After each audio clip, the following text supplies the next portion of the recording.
السلام علیکم ورحمۃ اللہ وبرکاتہ. ان الحمد لله نحمده ونستعينه ونستغفره ونعوذ بالله من شرور انفسنا ومن سيئات اعمالنا. من يهده الله فلا مضل له ومن يضلل فلا هادي له. وأشهد أن لا إله إلا الله وحده لا شريك له وأشهد أن محمدا عبده ورسوله. أما بعد فإن خير الحديث كتاب الله وأحسن الهدي هدي محمد صلى الله عليه وسلم وشر الأمور محدثاتها وكل محدثة بدعة وكل بدعة ضلالة وكل ضلالة في النار. أعوذ بالله من الشيطان الرجيم. بسم الله الرحمن الرحيم.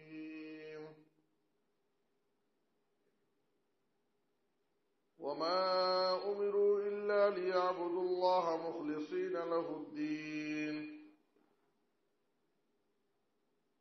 وقال النبي صلى الله عليه وسلم إن الله لا ينظر إلى صوركم وأجسامكم وإنما ينظر إلى قلوبكم وأعمالكم. رواه مسلم. سبحانك لا علم لنا إلا ما علمتنا إنك أنت العليم الحكيم. رب اشرح لي صدري ويسر لي أمري واحلل عقدة من لساني يفقهوا قولي. رب زدني علما.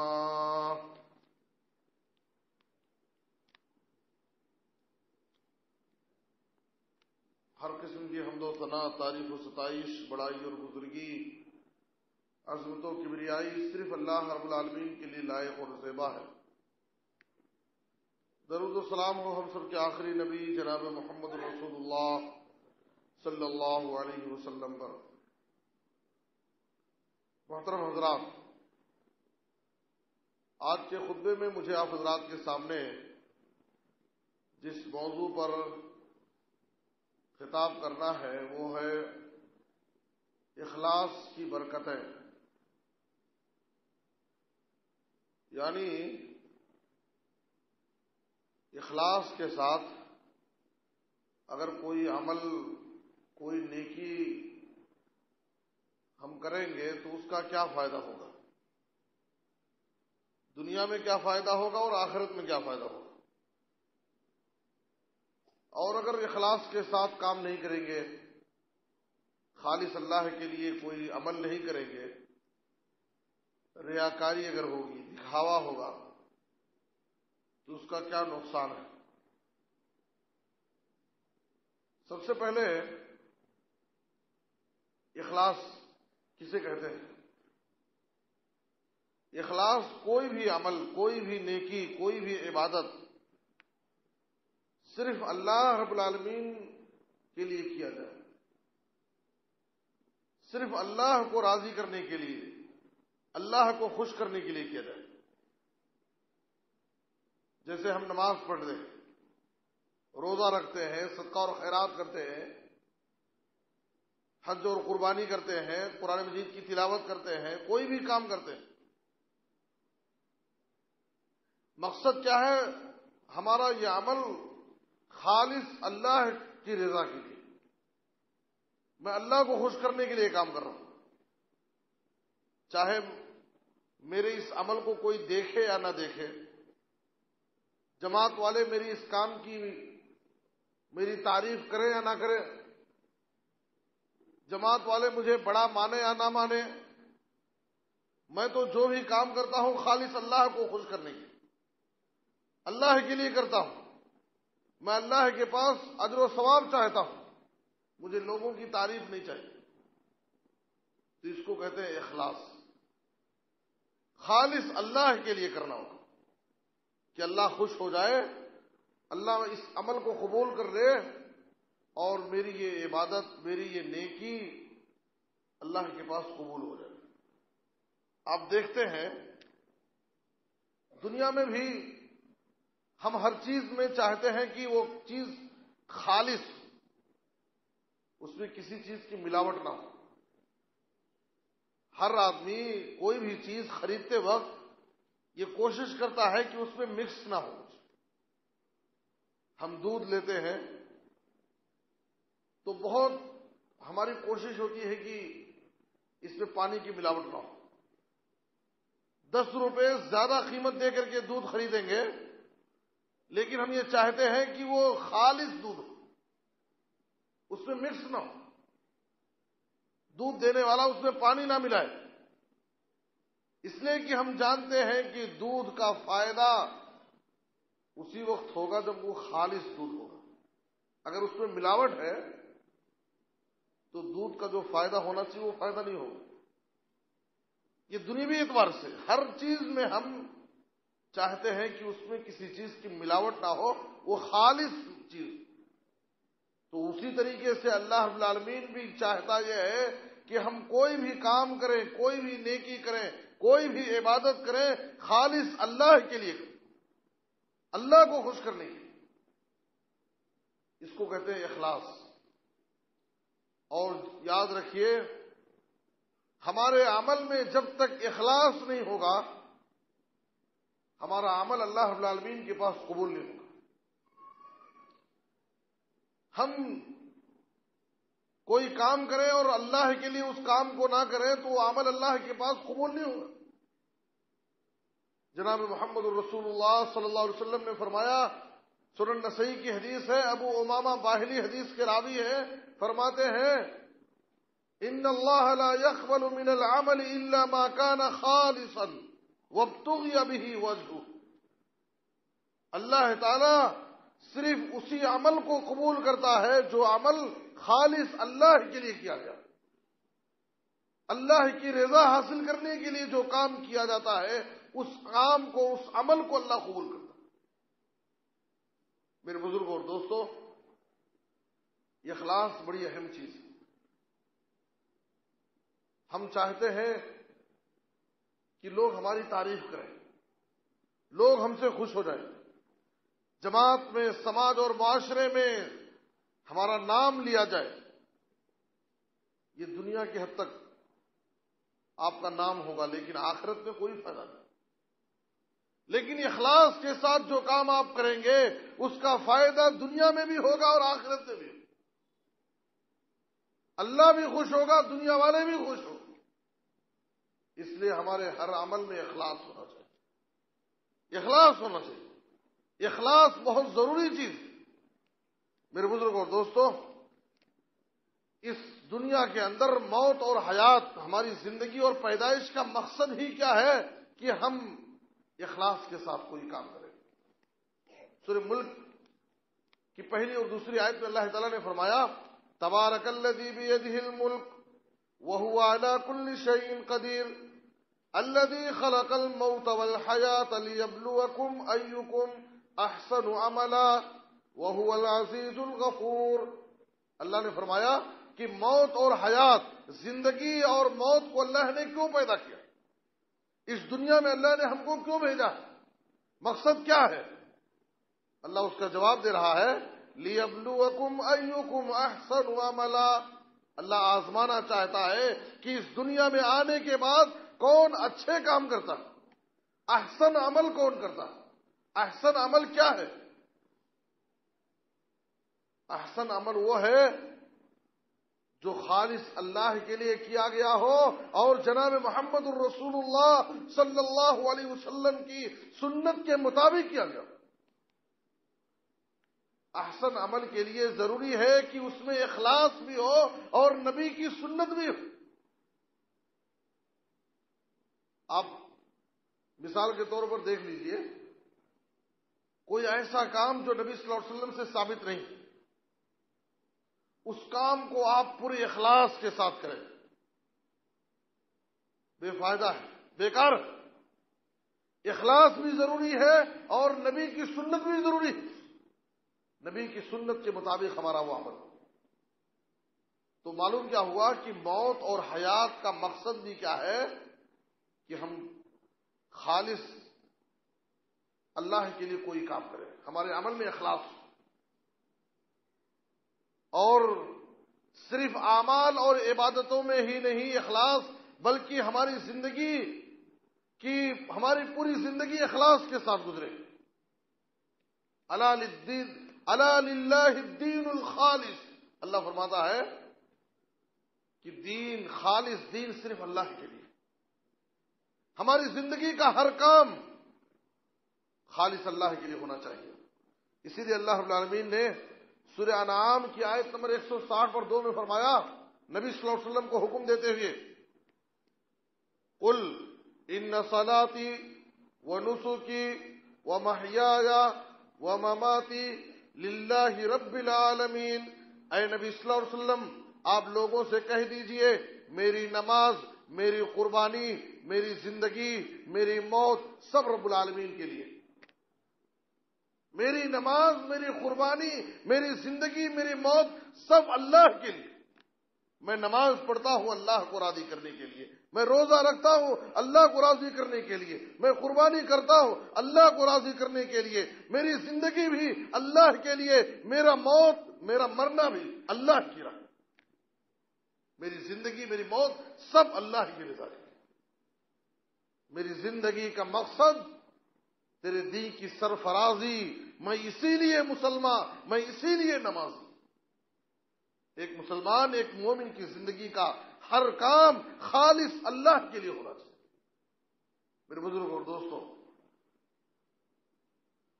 اللہ رب العالمین نے سارے پیغمبروں کو اخلاص کا حکم دیا۔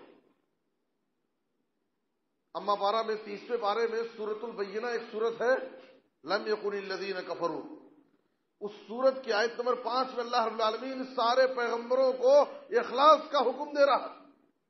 وما امروا الا ليعبدوا الله مخلصین له الدین، سارے پیغمبروں کو اس بات کا حکم دیا گیا کہ وہ خالص اللہ کے لیے عبادت کریں، دین کو خالص اللہ کے لیے کریں، اپنی ساری عبادتیں اللہ کے لیے خاص کریں۔ اور ہمارے نبی جناب محمد الرسول اللہ صلی اللہ علیہ وسلم کو اللہ تعالیٰ نے اخلاص کا حکم دیتے ہوئے سورہ زمر کی آیت نمبر 11 میں فرمایا، قل انی امرت ان اعبد اللہ مخلصا لہ الدین، اے نبی صلی اللہ علیہ وسلم آپ لوگوں سے بتا دیجئے مجھے بھی اس بات کا حکم دیا گیا ہے کہ میں خالص اللہ کی عبادت کروں۔ تو اللہ تعالیٰ نے اخلاص کا حکم سارے پیغمبروں کو دیا، اور ہمارے نبی صلی اللہ علیہ وسلم کو بھی اخلاص کے ساتھ عبادت کرنے کا حکم دیا۔ پتہ کیا چلا؟ اخلاص سب کے لیے ضروری ہے۔ جب تک ہم اخلاص کے ساتھ خالص اللہ کو خوش کرنے کے لیے کوئی بھی عمل نہیں کریں گے، اس وقت تک اللہ تعالی ہمارے عمل کو قبول نہیں کرے گا۔ اخلاص کے ساتھ اگر کوئی عمل کریں گے تو اس کا فائدہ کیا ہوگا؟ چند فائدے، آخرت کے چند فائدے میں آپ کو بتاتا ہوں، اس کے بعد دنیا کے فائدے بتاتا ہوں۔ اخلاص کے ساتھ کوئی عمل کریں گے تو سب سے پہلا فائدہ یہ ہوگا کہ وہ عمل اللہ کے پاس قبول ہوگا، وہ عمل آپ کے آخرت میں کام آئے گا، عذاب قبر سے بچنے کا ذریعہ ہوگا، قبر میں کام آئے گا، آخرت کی تمام منزلوں میں آپ کا وہ عمل کام آئے گا۔ دیکھیے سیدھی سیدھی بات یہ ہے، ایک عقل کی بات یہ ہے کہ ہم جو عمل کریں، جو محنت کریں، ہماری محنت کا ہم کو بدلہ ملے۔ ہماری محنت کا بدلہ اس وقت ہم کو ملے گا جب ہم وہ عمل صرف اللہ کو خوش کرنے کے لیے کریں گے۔ اگر وہ عمل اللہ کو خوش کرنے کے لیے نہیں کیے، دنیا والوں کو دکھانے کے لیے، لوگوں میں اپنا نام کمانے کے لیے، ریاکاری کے مقصد سے اگر ہم کوئی کام کریں گے تو اللہ کے پاس جب ہم جائیں گے تو اللہ کے پاس اس کا ہم کو کوئی بدلہ نہیں ملے گا، بیکار ہے وہ عمل۔ تو کہنے کا مطلب یہ ہے کہ ہماری محنتوں کو ہم برباد نہ کریں، محنت کر کے بھی اس کا فائدہ نہ ہو تو اس سے بڑی نادانی اور کیا ہو۔ ہم جو بھی کام کریں، جو بھی عمل کریں، نیکی اور بھلائی کے جو بھی کام کریں، اخلاص کے ساتھ کریں تاکہ وہ ہمارا عمل آخرت میں ہمارے کام آئے۔ ورنہ ایسا نہ ہو کہ محنت بھی کی اور محنت برباد ہو. اس لیے میرے بزرگ اور دوستو، اخلاص کا سب سے پہلا فائدہ یہ ہے کہ اخلاص کے ساتھ جو ہم کام کریں گے آخرت میں ہمارے فائدہ کام آئے گا وہ. اور دوسری بات یہ ہے کہ اس پر ہم کو ثواب ملے گا. سعد بن ابی وقاص رضی اللہ تعالیٰ عنہ ایک جلیل القدر صحابی ہے، مالدار صحابی تھے. ان کے پاس صرف ان کی ایک لڑکی تھی. سعد بن ابی وقاص رضی اللہ تعالیٰ عنہ ایک جلیل القدر صحابی ہیں، بڑے مالدار صحابی تھے. ان کے پاس صرف ان کی ایک لڑکی تھی. جب ان کے انتقال کا وقت آیا، کافی بیمار تھے. ہمارے نبی جناب محمد الرسول اللہ صلی اللہ علیہ وسلم ان کی عیادت کے لیے ان کے گھر گئے. بیماروں کی عیادت کرنا یہ بڑا ثواب کا کام، بڑا ثواب کا کام. ہمارے پاس پڑوس میں، ہمارے رشتہ داروں میں، ہمارے محلے میں، ہمارے گاؤں اور بستی میں اگر کوئی ہمارا بھائی بیمار ہو جاتا ہے، بھائی کا اگر کوئی غیر مسلم بھی اگر بیمار ہے تو اس کی عیادت کے لیے جانا یہ ثواب کا کام، یہ انسانیت کا کام، یہ بھلائی کا کام. اس سے ہمارے اخلاق کا پتہ چلتا ہے. اور ایسے وقت ہمارے اخلاق کو آزمایا جاتا ہے جب آدمی مشکل گھڑیوں میں ہمارے کام آتا. نبی صلی اللہ علیہ وسلم جب کسی کے بارے میں معلوم ہوتا کہ وہ بیمار ہے، آپ اس کی عیادت کے لیے چلے جاتے اس کے گھر، اس کو دعائیں دیتے، صبر اور تسلی کی اس سے باتیں کرتے تھے. مریض کو، بیمار انسان کو اس سے کافی فائدہ ہوتا اور اس کے بڑے اجر و ثواب بیان کیے گئے. میرے بزرگ اور دوستوں، آپ صلی اللہ علیہ وسلم سعد بن ابی وقاص رضی اللہ تعالیٰ عنہ کی عیادت کے لیے ان کے گھر گئے. سعد بن ابی وقاص نے کہا، اے اللہ کے رسول، آپ جانتے ہیں کہ میرے پاس بہت زیادہ مال ہے اور میرے پاس صرف ایک ہی بیٹی ہے. میں چاہتا ہوں کہ اپنا 2/3 مال وصیت کر دوں اللہ کی راہ. نبی صلی اللہ علیہ وسلم نے کہا ایسا مت کرو. انہوں نے کہا اللہ کے رسول ٹھیک ہے، تو آپ مجھے اجازت دیجئے، میں آدھا مال اللہ کی راہ میں وصیت کرنا چاہتا ہوں، صدقہ کرنا چاہتا ہوں. نبی صلی اللہ علیہ وسلم نے کہا کہ ایسا مت کرو. پھر انہوں نے کہا اللہ کے رسول ٹھیک ہے، میں 1/3 حصہ 1/3 3 حصے میں سے 1 حصہ میں اللہ کی راہ میں وصیت کرنا چاہتا ہوں. نبی صلی اللہ علیہ وسلم نے کہا کہ ٹھیک ہے، اتنا وصیت کر سکتے ہو، لیکن یہ بھی زیادہ ہے، یہ بھی زیادہ ہے، اس سے کم کرو تو بہتر. پھر آپ صلی اللہ علیہ وسلم نے کیا نصیحت کی؟ آپ صلی اللہ علیہ وسلم نے کہا تمہارے پاس جو کچھ زمین ہے، جائیداد ہے، مال ہے، اپنی موت کے وقت اگر تم اللہ کی راہ میں وصیت کر دو گے، اللہ کی راہ میں صدقہ کر کے چلے جاؤ گے، تو تمہارے پیچھے تمہارے بیوی بچے لوگوں کے سامنے ہاتھ پھیلائیں گے، لوگوں کے سامنے مجبور ہو جائیں گے. یہ عقل مندی کی بات نہیں، یہ اچھی بات نہیں. تم اپنے بیوی بچوں کو مالدار چھوڑ کر کے جاؤ، ان کو خوشحال چھوڑ کر کے جاؤ، یہ اچھی چیز ہے، یہ بھی ثواب کا کام. پھر آپ صلی اللہ علیہ وسلم نے فرمایا ثواب صرف یہی نہیں ہے کہ تم اللہ کی راہ میں غریبوں میں صدقہ اور خیرات کرو، ثواب یہ بھی ہے کہ تم اللہ کو راضی کرنے کے لیے اپنے بیوی بچوں پر جو تم خرچ کرتے ہو، یہ بھی نیکی اور ثواب کا کام. آپ صلی اللہ علیہ وسلم نے فرمایا اِنَّكَ لَن تُنفِقْ نَفَقَةً تَبْتَغِي بِهَا وَجْهَ اللَّهِ إِلَّا أُجِرْتَ عَلَيْهَا حَتَّى اللُّقْمَةَ مَا تَجْعَلُهَا فِي امْرَأَتِكَ. آپ صلی اللہ علیہ وسلم نے کہا کہ اللہ کو راضی کرنے کے لیے ہم اپنے بیوی بچوں کو جو کھلاتے ہیں، ان کی پرورش کرتے ہیں، ان پر خرچ کرتے ہیں، یہ بھی اجر و ثواب کا کام ہے. یہاں تک کہ تم پیار اور محبت سے اپنے بیوی کو ایک لقمہ کھانا کھلاتے ہو، یہ بھی ثواب کا کام ہے، یہ بھی نیکی. تو پتہ چلا کہ ہم اخلاص کے ساتھ کوئی بھی کام کریں تو وہ عمل باعث سے اجر و ثواب ہو جاتا ہے، اس پر نیکی ملتی ہے. تو اخلاص ضروری ہے ہمارے کام میں. اور آئیے میں بتاتا ہوں اخلاص کی کیا برکتیں ہیں. اخلاص کی اتنی برکتیں ہیں کہ آپ کا دل صاف ہے، دل میں اچھی نیت ہے، اچھا ارادہ ہے، آپ نے ارادہ کر لیا میں فلاں کام کرنے جاؤں گا، میں فلاں اجتماع میں جاؤں گا، میں عمرہ کرنے جاؤں گا فلاں اگلے مہینے میں یا 1 سال میں 2 سال میں حج کرنے جاؤں گا، میں آپ نے ارادہ کر لیا کہ میں اتنا صدقہ اور خیرات کرنا چاہتا ہوں، پختہ ارادہ ہے، نیت آپ کی صحیح ہے، دل کے ارادے سچے ہیں، کسی وجہ سے آپ نے وہ کام اگر نہیں کیا، آپ وہ کام نہیں کر سکے، کچھ رکاوٹیں آ گئی، آپ کے سچے ارادے کی وجہ سے، آپ کی نیت درست ہونے کی وجہ سے، بغیر عمل کے اللہ تعالیٰ آپ کو اجر و ثواب دے۔ یہ اخلاص کی برکت ہے، یہ اخلاص کی برکت ہے۔ آپ نے ارادہ کیا، آپ کا ارادہ سچا ہے، آپ کی نیت درست ہے کہ فلاں نیکی کا کام کریں گے، کسی وجہ سے وہ نیکی آپ نہیں کر سکے، لیکن پھر بھی بغیر عمل کے اللہ تعالیٰ آپ کو ثواب دے دے۔ صحیح مسلم کی حدیث سے جناب محمد رسول اللہ صلی اللہ علیہ وسلم نے فرمایا، من ہم بحسنۃ ولم يعملها كتبت له حسنہ، جو شخص کسی نیکی کا ارادہ کرتا ہے، ابھی دل میں سوچ رہا ہے کہ فلاں نیکی میں کروں گا، اللہ تعالیٰ فرشتوں سے حکم دیتا ہے کہ اس کے نام اعمال میں ایک نیکی لکھ دو۔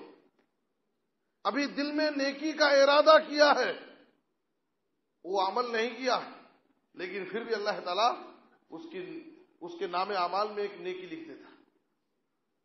اور میں آپ کو بتاؤں، صحیح مسلم کی حدیث ہے، جناب محمد رسول اللہ صلی اللہ علیہ وسلم غزوہ تبوک سے واپس آ رہے ہیں، تبوک کی جنگ سے آپ صلی اللہ علیہ وسلم واپس آ رہے ہیں۔ جب مدینہ کے قریب پہنچے تو آپ صلی اللہ علیہ وسلم نے فرمایا، ان بالمدینۃ اقواما ما سرتم مسیرا ولا قطعتم وادیا الا كانوا معكم حبسهم العذر، اور دوسری روایت میں ہے الا شركوكم في الاجر۔ آپ صلی اللہ علیہ وسلم ایک جنگ سے واپس آ رہے ہیں، مدینہ کے جب قریب پہنچے، آپ صلی اللہ علیہ وسلم نے کہا صحابہ سے جو آپ کے ساتھ تھے، کہا مدینے میں کچھ ایسے لوگ ہیں جو تمہارے ساتھ جنگ میں شریک نہیں ہوئے، لیکن اجر و ثواب میں وہ تمہارے برابر شریک۔ غور سے سمجھنے کی ضرورت ہے۔ نبی صلی اللہ علیہ وسلم فرما رہے ہیں مدینے میں کچھ ایسے لوگ ہیں جو اپنے گھروں میں ہیں، تمہارے ساتھ جنگ میں شریک نہیں ہوئے، لیکن جتنا ثواب تم کو ملا ہے اتنا ثواب ان کو ملا۔ الا شرکوکم فی الاجر، اجر و ثواب میں تمہارے برابر وہ شریک ہے۔ صحابہ کرام نے کہا اللہ کے رسول یہ کیسے؟ ہم لوگ جنگ میں شریک ہوئے، لڑائی کیے، ہم کو جو ثواب مل رہا ہے وہ ثواب ان کو گھر بیٹھے کیسے مل رہا ہے؟ نبی صلی اللہ علیہ وسلم نے کیا فرمایا؟ جسمانی اعتبار سے تو وہ گھر میں بیٹھے ہیں، لیکن دل کے اعتبار سے وہ تمہارے ساتھ ہیں۔ انہوں نے پورا ارادہ کیا تھا، پختہ ارادہ کیا تھا کہ ہم بھی جنگ میں جائیں گے، تیاری کیے، ارادہ کیے، لیکن اچانک کوئی مجبوری آ گئی جس کی وجہ سے وہ جنگ میں شریک نہیں ہو سکے، لیکن ان کا ارادہ تھا، ان کا سچا ارادہ تھا، تیاری تھی، کوشش تھی، لیکن اچانک مجبوری آ جانے کی وجہ سے وہ شریک نہیں ہوئے۔ اس لیے اللہ تعالیٰ ان کے دل کے ارادوں کو جانتا ہے، ان کے اخلاص کی وجہ سے اللہ تمہارے برابر ان کو بھی ثواب دے۔ میرے بزرگوں دوستو، یہ اخلاص کی برکت ہے کہ اگر ہمارا عمل، ہماری نیت اگر اچھی ہے، دل کے ارادے اگر اچھے ہیں، بغیر عمل کے کسی وجہ سے وہ کام اگر نہیں کر سکے تو بھی اللہ تعالیٰ ہم کو اجر و ثواب دے دے، یہ فائدہ ہوتا ہے۔ صحیح مسلم شریف کا ایک واقعہ میں آپ کے سامنے بیان کرتا ہوں۔ یہ واقعہ صحیح مسلم شریف کا ہے، جس کو صدقے کی بحث میں ذکر کیا گیا ہے۔ ایک آدمی تھا، بڑا اللہ والا، صدقہ اور خیرات چھپا کر کے کرتا تھا، کوئی نہ دیکھے۔ رات اس نے ارادہ کیا دل میں کہ آج کی رات میں صدقہ اور خیرات لے کر کے نکلتا ہوں اور کسی مسافر، کسی غریب مجبور آدمی کو دے دیتا ہوں رات کی تاریکی میں، تاکہ کوئی دیکھ نہ پائے۔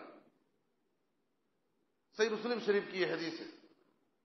وہ آدمی رات کی تاریکی میں صدقہ اور خیرات لے کر نکلا۔ اس کی نیت یہ ہے، ارادہ یہ ہے کہ کسی غریب مجبور آدمی کو میں دے دوں اور کوئی دیکھ نہ پائے میرے اس عمل کو۔ کیا کیا وہ؟ ایک زانیہ عورت، بدکار عورت، ایک غلط مقصد سے، غلط ارادے سے جا رہی ہے، یہ سمجھا کہ کوئی مجبور غریب عورت ہے، اس کے ہاتھ میں صدقہ دیا اور واپس آ گیا۔ صبح لوگوں میں بات پھیل گئی، لوگوں نے چرچا کیا کہ کسی اللہ والے نے صدقہ کیا ہے تو کسی زانیہ بدکار عورت کو صدقہ دیا ہے، لوگ مذاق اڑائے۔ اس کو بڑا افسوس ہوا کہ میرا صدقہ ضائع ہو گیا، ایک غلط عورت کو مل گیا میرا صدقہ۔ پھر اس نے دوسرے دن ارادہ کیا کہ ٹھیک ہے، آج پھر میں صدقہ اور خیرات لے کر کے نکلتا ہوں اور رات میں کسی غریب اور مجبور کو دے دیتا ہوں۔ وہ لے کر کے صدقہ اور خیرات نکلا۔ ایک مالدار تاجر، بزنس مین آدمی جو تجارت کے مقصد سے جا رہا تھا، اس کو غریب مسافر مجبور سمجھ کر کے اس کاروباری مالدار تاجر کو صدقہ دے کر کے آیا۔ پھر دوسرے دن لوگوں نے مذاق اڑایا کہ کسی مالدار تاجر کو کسی نے صدقہ دیا ہے، اس کو افسوس ہوا۔ پھر اس نے سوچا کہ آج پھر میں صدقہ اور خیرات لے کر کے نکلتا ہوں۔ تیسری رات وہ خود پھر صدقہ اور خیرات لے کر کے نکلا، اور ایک چور رات میں چوری کرنے کے لیے جا رہا تھا، اس چور کو غریب اور مجبور سمجھ کر کے اس کے ہاتھ میں صدقہ دے کر آیا۔ دیکھیے 3 راتیں وہ صدقہ کیا ہے، 3 راتیں صدقہ اور خیرات کیا ہے، اور تینوں رات اس کا صدقہ غلط قسم کے لوگوں کو مل گیا، صحیح آدمی کو صدقہ نہیں ملا اس کا۔ اس کو بڑا افسوس ہوا کہ میری 3 راتوں کا صدقہ ضائع ہو گیا، بیکار ہو گیا۔ اللہ رب العالمین نے اس کو خواب میں دکھایا کہ تو نے 3 راتوں میں جو صدقہ اور خیرات کیا ہے، تیری تینوں راتوں کا صدقہ قبول ہو گیا ہے۔ اما صدقتک فقد قبلت، حدیث کے الفاظ ہیں کہ تیرے تینوں رات کے صدقے اللہ کے پاس قبول ہو گئے۔ اور صرف صدقہ قبول نہیں ہوا، بلکہ زانیہ عورت نے اپنی زنا سے توبہ کر لیا، مالدار نے عبرت اور نصیحت حاصل کر لی، اور چور نے اپنی چوری سے توبہ کر لیا۔ دیکھیے یہ اخلاص کی برکت ہے۔ ہم اللہ کے لیے جب کوئی کام کرتے ہیں تو کیا فائدہ ہوتا ہے۔ زانیہ عورت نے زنا سے توبہ کر لیا، اس کے دل میں اللہ کا ڈر آ گیا۔ اس نے سوچا کہ رات کی تاریکیوں میں، اندھیری رات میں اللہ کے کچھ بندے ایسے ہیں جو اللہ سے ڈر کر اللہ کے مجبور جو غریب بندے ہیں ان پر خرچ کرتے ہیں، صدقہ اور خیرات کرتے ہیں، اور میں اندھیری راتوں میں غلط کام کرتی ہوں۔ اللہ کا ڈر آیا، اس نے زنا سے توبہ کر لیا۔ مالدار نے جو بڑا بخیل تھا، کبھی خرچ نہیں کرتا تھا، اس نے نصیحت حاصل کی۔ کتنے اللہ والے ایسے ہیں جو خرچ کرتے بھی ہیں تو چھپ چھپ کے خرچ کرتے، راتوں میں خرچ کرتے ہیں تاکہ کوئی دیکھنے نہ پائے۔ اس دن سے وہ خرچ کرنے والا بن گیا، اور وہ چور نے چوری سے توبہ کر لیا کہ اللہ کے کچھ بندے ایسے ہیں جو راتوں میں بندوں پر خرچ کرتے ہیں، بندوں کو دیتے ہیں، میں تو بندوں کا مال چوری کرتا ہوں۔ اللہ کا ڈر اس کے دل میں آیا، اس نے چوری سے توبہ کر لیا۔ میرے بزرگ اور دوستو، جب ہم اخلاص کے ساتھ اللہ کو خوش کرنے کے لیے کوئی کام کرتے ہیں تو اس کی یہ برکتیں ہیں، اس کے یہ فائدے ہیں جو حاصل ہوتے ہیں۔ اسی لیے عبداللہ بن مبارک کہتے تھے، رب عمل صغیر تعظمہ النیہ ورب عمل کبیر تصغرہ النیہ۔ کبھی کبھار ایسا ہوتا ہے کہ عمل چھوٹا ہوتا ہے لیکن نیت اس کے عمل کو بڑا کر دیتی ہے۔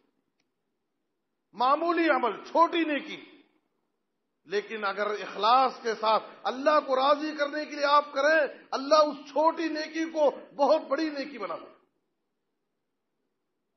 آپ سوچئے، ایک زانیہ، فاحشہ، بدکار عورت جس کی پوری زندگی بدکاری میں گزری، اس نے اپنی زندگی میں ایک چھوٹی نیکی کی۔ وہ نیکی کیا ہے؟ پیاسے کتے کو اس نے پانی پلا دیا۔ پیاسے کتے کو اس نے پانی پلا دیا۔ اللہ نے اس کی اس نیکی کی قدر کی، اللہ کو اس کے اوپر رحم آیا کہ اس نے کتے پر رحم کیا، اللہ نے اس عورت کے اوپر رحم کیا، اس کی خطاؤں کو معاف کر دیا اور اس کو جنت میں داخل کیا۔ چھوٹی نہیں،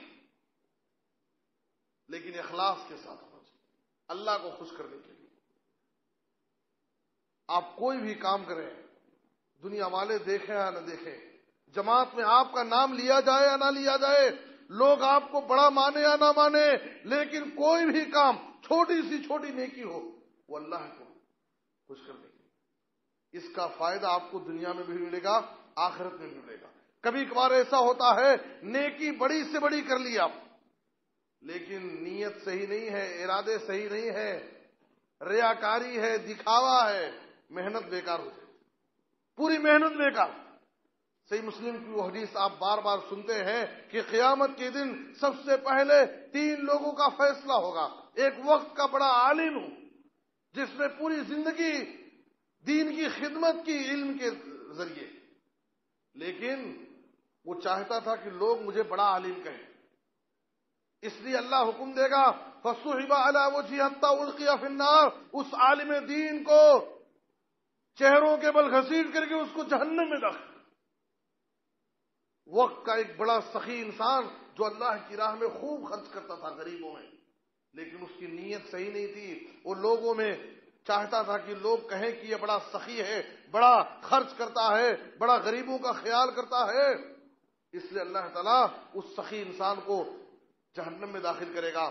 وقت کا ایک بہت بڑا بہادر انسان جو اللہ کی راہ میں شہید ہو گیا، لیکن اس کی نیت صحیح نہیں تھی، وہ چاہتا تھا کہ لوگ اس کو بہادر کہیں، اس لیے اللہ اس کو حکم دے گا اس کو چہرے کے بل گھسیٹ کر کے جہنم میں داخل کر دے گا۔ آپ سوچئے کہ زندگی بھر کی ساری محنت بیکار۔ اسی لیے ہمارے نبی جناب محمد رسول اللہ صلی اللہ علیہ وسلم فرماتے تھے اخوف ما اخاف علیکم الشرک الاصغر فسئل عنہ فقال الریا، میں سب سے زیادہ تمہارے بارے میں جس چیز سے ڈرتا ہوں وہ شرک اصغر ہے، یعنی ریاکاری۔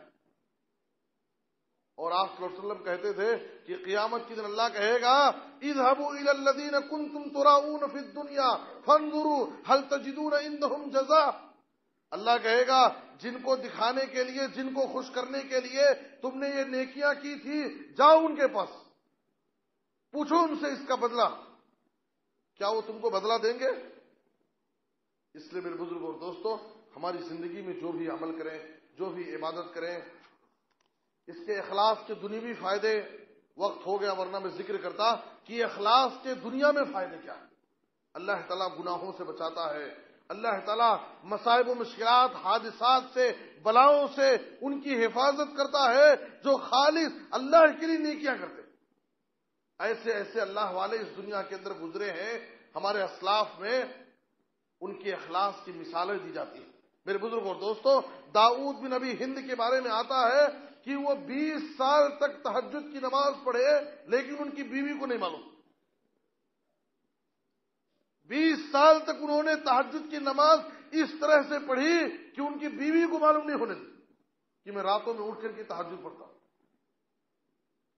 علی بن حسین کے بارے میں آتا ہے کہ مدینے میں جب لوگ راتوں میں سو جاتے، وہ راتوں میں اناج کے تھیلے اپنی پیٹھ پر لادتے اور مدینے کے جو غربا اور مساکین ہوتے ان کے گھروں میں جا کے پہنچاتے۔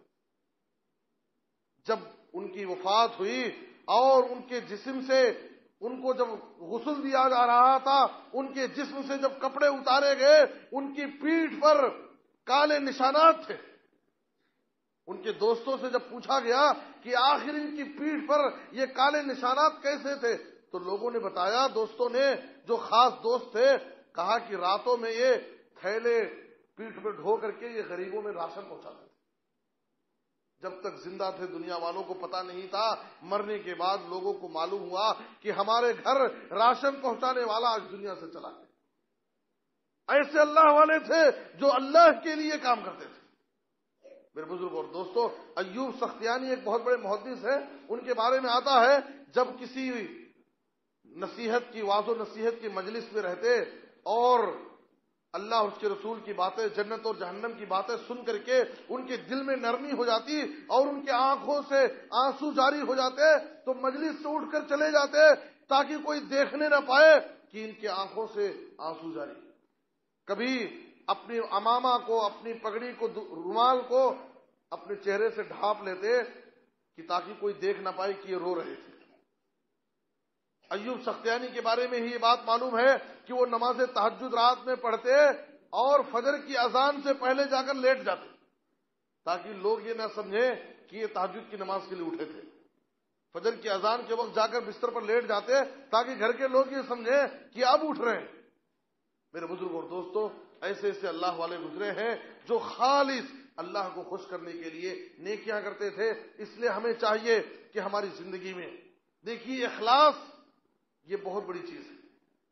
سہل بن عبداللہ تستری سے پوچھا گیا انسان کے نفس پر سب سے مشکل چیز کیا ہے، تو انہوں نے کہا لیس علی نفس الانسان شیء اشق من الاخلاص، کہا سب سے مشکل چیز اخلاص، اس کے لیے مجاہدہ کرنے کی ضرورت پڑتی ہے۔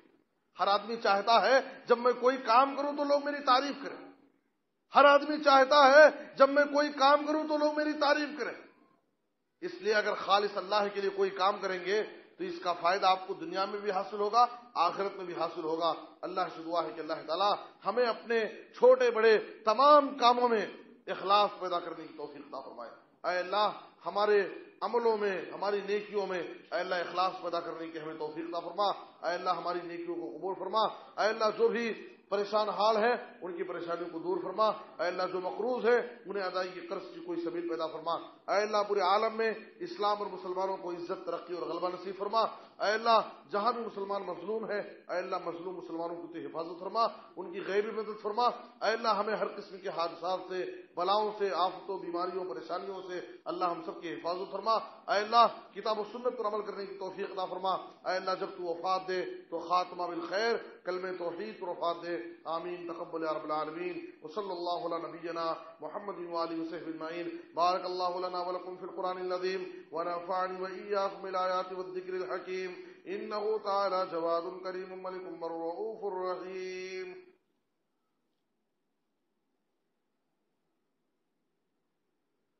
الحمد لله الذي لم يلد ولم يولد ولم يكن له كفوا أحد، وأشهد أن لا إله إلا الله وحده لا شريك له، وأشهد أن محمدا عبده ورسوله، أما بعد فإن خير الحديث كتاب الله، وأحسن الهدي هدي محمد صلى الله عليه وسلم، وشر الأمور محدثاتها، وكل محدثة بدعة، وكل بدعة ضلالة، وكل ضلالة في النار۔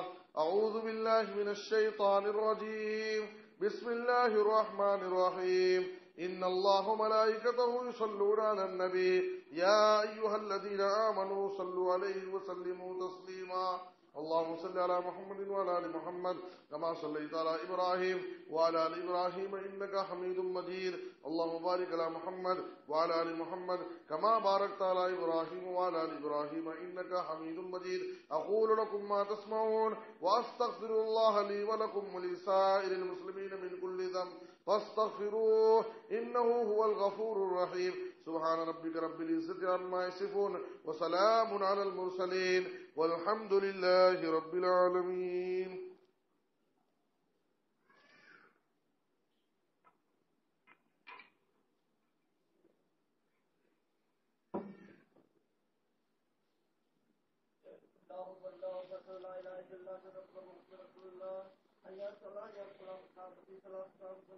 اللهم صل